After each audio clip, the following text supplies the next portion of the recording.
non-for-profit sector contributes $43 billion to GDP. It receives $5.1 billion in donations and $25.5 billion directly from our government. In 2010, the Productivity Commission guesstimated that there were roughly 600,000 non-profits in Australia, 600,000 not-for-profits in Australia. The sector is constantly changing and growing. While 70% of charities have been active for around 10 years, around 1,700 new charities apply for registration each year. 6 out of 10 non-profits expected that there would be great efficiencies in mergers. We are in a highly fragmented sector. Mergers are for the courageous. They're for the smart. They're for the savvy. They're for the purpose-driven rather than the ego-driven people. What we need is 2 key levers to help that.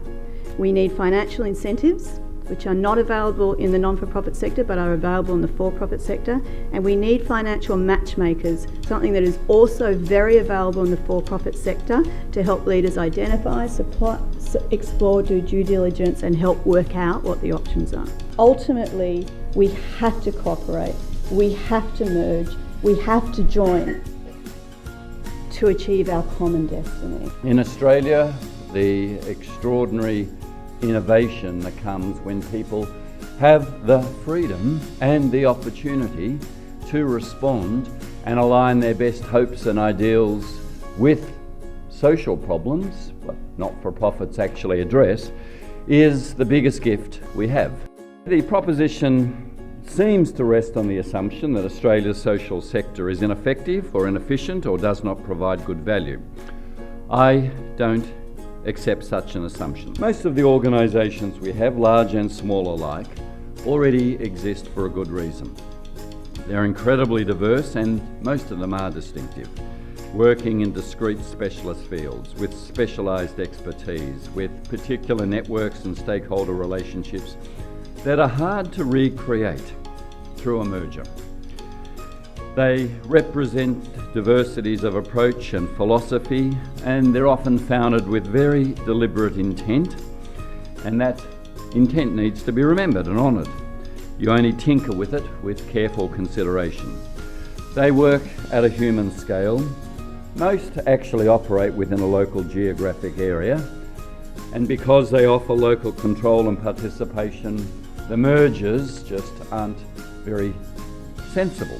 So I would say to you, we keep diversity if the standards are high, if the organisations are made to operate transparently and accountably.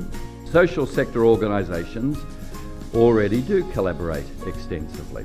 Sure, raise standards, ensure efficiency, drive effectiveness, but at the end of the day, the strength of the sector is that mystery, that magic that lies in its diversity. That's the product of citizens. Not government, citizens freely imagining and then working collectively together, meeting the deep felt desires they have for a better society.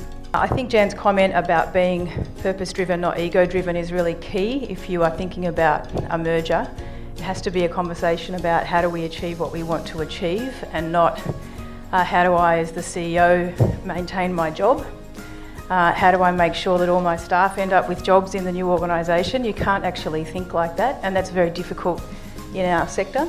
My concern is that by all accounts, governments have not got this right with for-profits, and if you speak to small to medium business owners in this country, their greatest resistance is around the way that governments have dealt with regulations and so on around them, and it's a constant conversation.